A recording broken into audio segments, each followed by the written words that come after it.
Follow my ding ding ding. Nam ya la ma ding. Boko e jana. Kapasi e jana.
What do I do?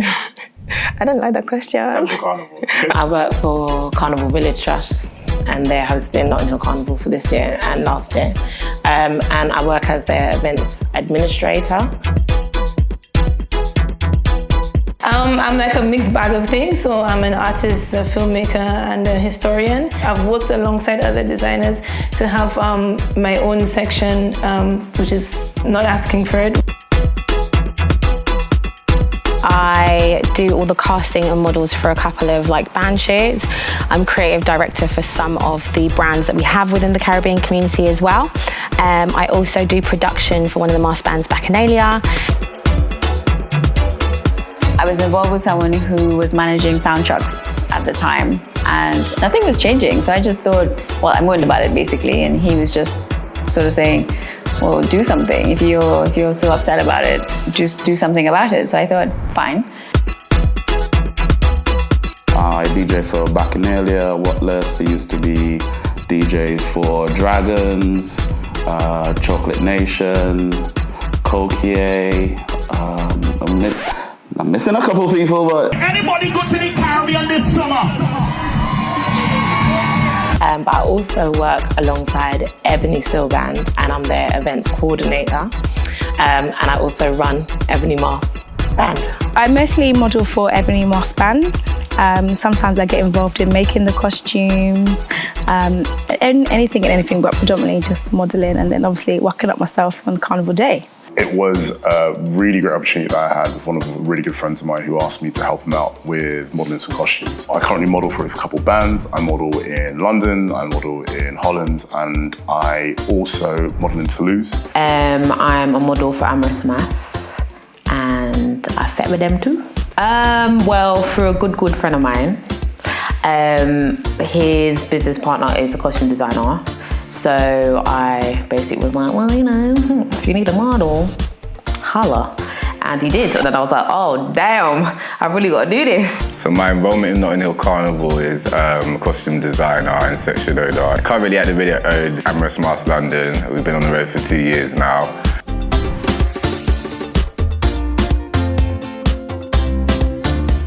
I work a lot with the bands. I model a lot of the costumes that are launched for the season, the carnival year. Yeah, that's me. Okay, well, I just got a little page called Carnival Slayers. I think we've got about 65,000 followers. So I am the lead on that. I'm the owner. I do custom masks, carnival masks, not only carnival, also masks for performances, artists, and I do custom pieces as well, yeah. So everyone seems to call me the carnival model lately, so I guess that's who I am. I'm the carnival model that everyone sees. So I model, I do a lot of band launches and shoots. I am the band leader for Tropical Fusion. In my spare time, in my personal life, I'm an events manager. We'll do events.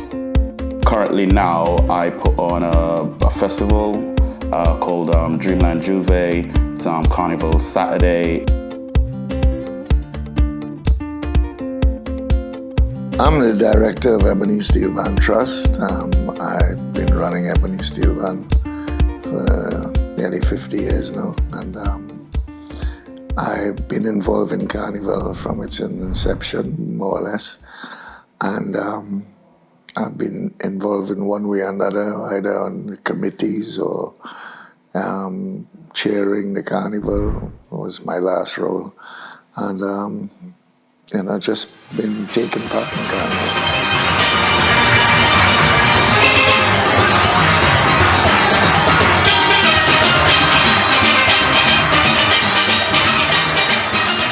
I fell in love with Carnival when I was back home, when I was 8 years old. That's the first time I got involved in Carnival, and I've been involved in Carnival back home, played pan back home, played mass back home. Oh, okay, so I didn't get into Carnival. I was just born into it. My nan, 1980s, I'm gonna say, she came down from Trinidad. She was based in White City and she started making masks for Ebony back in the day. My aunties, they used to play for Ebony Masks. Ebony Steel Band. My sisters, my cousins have played. So pan is just in us. And my nan used to make masks. My dad used to play mass with Ebony, just as an example. So I always used to remember as a young child seeing my dad when he's collected his costume, bringing it home, and he's got it all wrapped up and covered in a black bag or something. And I think I was about 8, 9. That was with, I don't know if you remember a band called Poison. Yeah, way back. All my cousins, all of us, we all roll out with my uncles. We used to walk there from Church Road, Mission, and then you get to Carnival, you walk in more, but obviously it was just all about the vibes, and out with my uncles, so they're gonna make sure I'm eating good. I ain't gotta spend no money. I get a new horn, new whistle, new flag, just jumping off a dad. Yeah, good times, man. My gran used to take me when I was 5, and we used to stand by Sainsbury's just before you hit the bridge and watch all the costumes. And I used to think, I want to do this. I don't want to stand behind here. Like, let me out. It just took me a long time from 5 to 12 to get there, but I never stopped. Before the age of 1, I've been in costumes, so literally this is like my 28th year of Carnival just completed. I've done so many different things within the Carnival scene, but it's always been part of my culture, so I've always been involved in Carnival. I can't tell you entirely when I first fell in love with Carnival, because I feel like I've always been in love with Carnival. As a child, because in St. Lucia we lived on the East Coast and Carnival happened in the North, what would happen was my cousins from the North would come to get me, and they'd always bring me to Kiddies Carnival. So I'd bedazzle my shoes, and I had a lot of silver shoes growing up because why? Carnival season. Kiddies Carnival, St. Lucia, 1980 something. I don't know. Yeah, I was about 8 because I have a picture, and it was very simple. I had this can skirt and these little socks with the can, and I had little blush something, right? It was a very simple costume, and I felt so magical. So I think that kind of element of fantasy as well, of being something, transforming yourself into something else. I would make it a thing to always watch the adult one on television. So for 2 days, my mother knew Kimia was doing nothing but watching Carnival, and she would literally feed me watching Carnival. We grew up as St. Lucians. We didn't grow up as British people, we didn't grow up as English people, we didn't grow up as Londoners, we grew up as St. Lucians from Castries. We were always in St. Lucia. I believe I must have been about 6 or 7, and I went Carnival with my mum and my aunties, and whenever there was music on as a child, I would always dance. Never speak, but always dance. But for some reason, this Carnival, I didn't even dance, nothing. Just stood there and watched every single float go by. And whenever I think about that moment now, I think, was that the time that I fell in love with something that I wasn't sure about what it was or whatever the case maybe is? Because my sister's dad, he was used to be a mic man on Dragons. So we're talking some serious shit. That's when I think my first Carnival when I was 9 years old. Back in them days, it was that song, Move to the Left, Move to the Left, that song, Go Down South, whatever.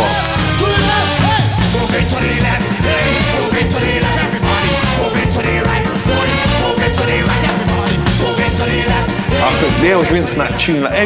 Every 10th song, that song would be playing. You get me? They was beating out that tune, bro. I would say when I first fell in love with Carnival properly was like 1998.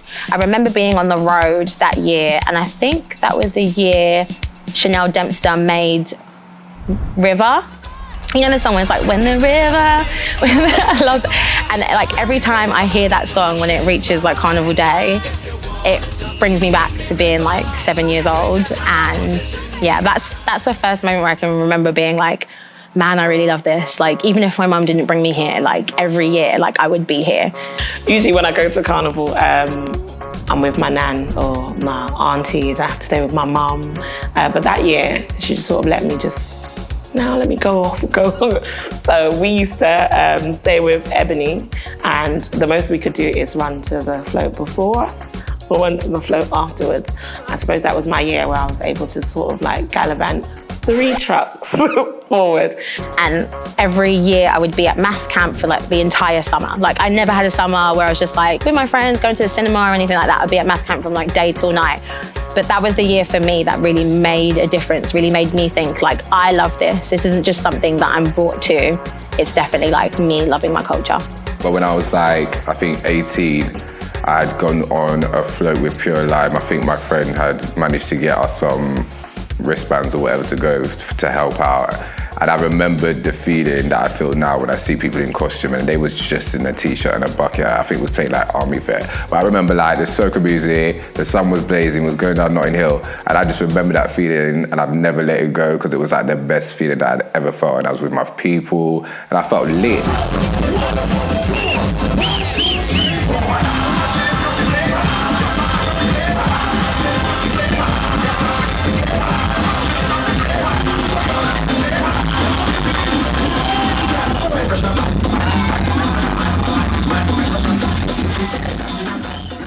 Carnival for me is freedom. It's just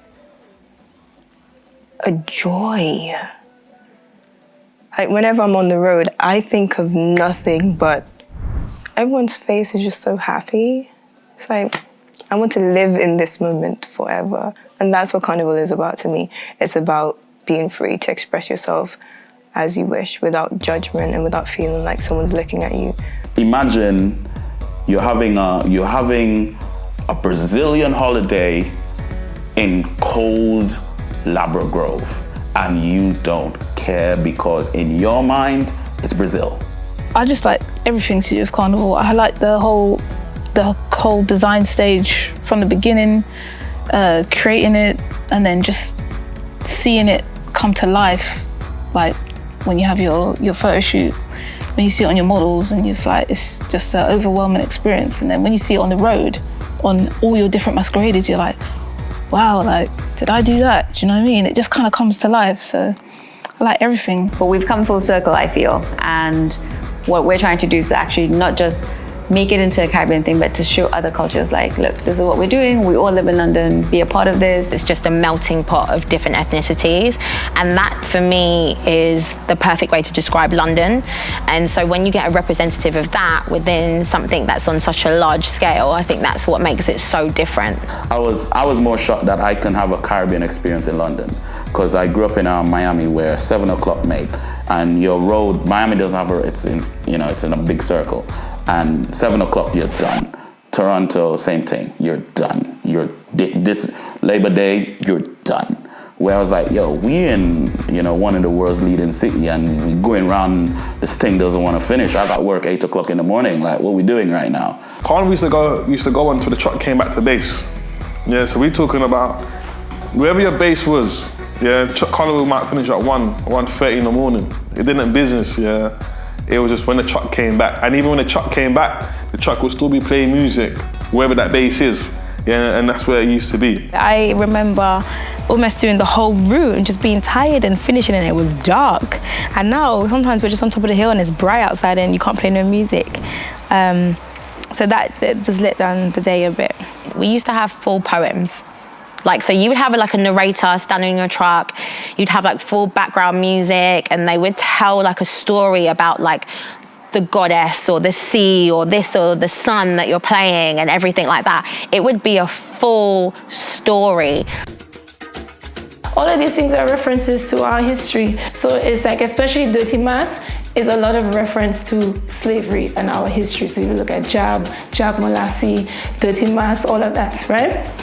And then the Pretty Mass is more looking at how our African masquerade, European masquerade, and also Indian masquerade, when the indentured laborers came across from India, and combine all of that. People just got more creative in telling stories and so on. And by the time you got on the stage, you would obviously be representing and portraying that story. It made it so much more of a actual feeling when you were coming across the stage. So that's the type of things I think that have truly changed. In Notting Hill, I don't think there's ever a point where it's just us, and there's always people trying to come in the band. I'm like, leave me alone, okay? Let me dance alone with my people. Also paid for this experience. I do appreciate the fact that you can get so many different cultures within London Carnival, and I think because we always have stormers and invaders, but the ones who do it with a certain entitlement, like we are performing for them, so that therefore they have access to just come in, do what they want, grab girls, push people, get upset when you tell them no, you can't, you have to be on the outside of the band. And people who just completely disregard all the time and effort and sleepless nights and blood, sweat and tears literally that has been shed to make these costumes. Very few of these designers are full-time designers. A solid maybe 95% of them have full-time jobs on the side. So juggling a full-time job, some of them even have kids, and designing, I don't know how they do it. Getting it all together and sort of keeping your head above water is quite hard. Especially if you have a full-time job alongside this. It can be really, really hard because people like my team, they come together and help pick up the slack and remind me of all the things that I need to be aware of. And masqueraders don't care, they don't understand. They're paying you this money, and at the end of the day, they want this package and they want this box and they want this costume and this road experience, and they don't care what if God literally sent a lightning bolt and shot you with it. They don't care. It is so time consuming. Every single costume needs to be handmade. Every single feather needs to be laid. Every single little gem needs to be laid. And there's only 24 hours in a day. So where they find the time, I don't know.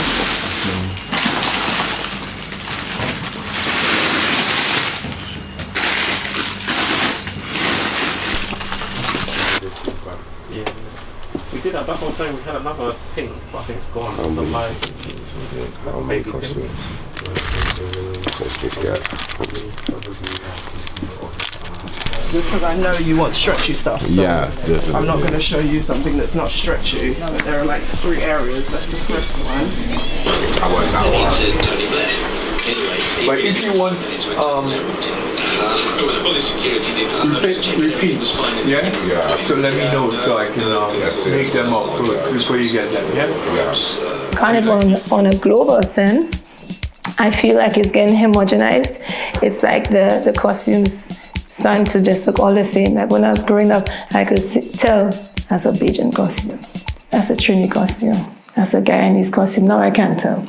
I would definitely say that yes, the costumes are becoming skimpier. As a lover of a skimpy costume, I'm also here for it. I'll tell you that for free. I'm here for me, to enjoy this road for me. In comparison to so many other festivals of mass scales, we have the least arrests, we have the least issues. We are scaled to a massive, massive size as well. You go to other, festivals, you hear all these other stories, but they get to go on every year. They get BBC coverage, ITV coverage, and we don't get a thing. That for me is my issue. That's when I fall out of love with Carnival in London. So I think we've got to do something about it to obviously make it a lot more positive. But I think we need to try our best, as we all do now, as you guys are doing, to put out that positive image, show people that this is not a negative thing. This brings so many people together. Once we can do that, I don't think anyone can ever fall out of love with Carnival here. The kids need to be featured a lot more. They need to be embraced a lot more. And there needs to be a focus on the children. because I think it has got lost since Dirty Mass. It is a great community. This little carnival thing that we're all building and we're part of is a great community. I mean, outside of all the negativity and the bad things, because, you know, it happens.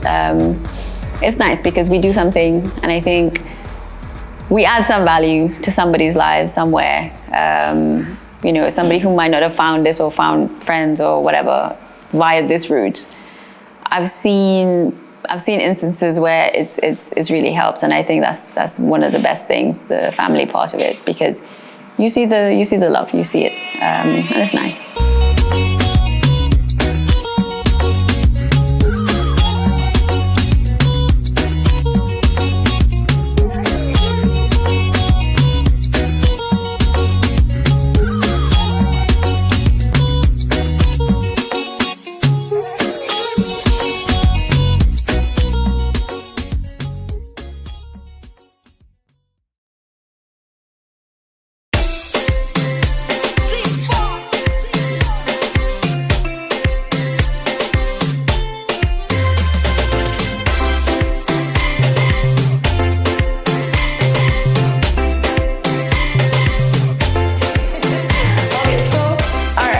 Everybody knows there was slavery in the Caribbean, right? Brought all African enslaved across, and they had all of these rules and laws and regulations. So within the French colonies, there's Article 16 of the Code Noir. The Code Noir is basically a whole set of rules to deal with the African enslaved, things they could and could not do. Yeah, I thought so. He is what they call a millennial, right? A millennial, and I can hear in his innocence that, you know, he thinks this is the first time this is happening. This has been happening. And this has been happening from creation. You know, and a lot of points that he brought up I want to address, because, you know, this is a time when I feel we need to speak out. Especially we need to be conscious of what is happening, and we need to express ourselves.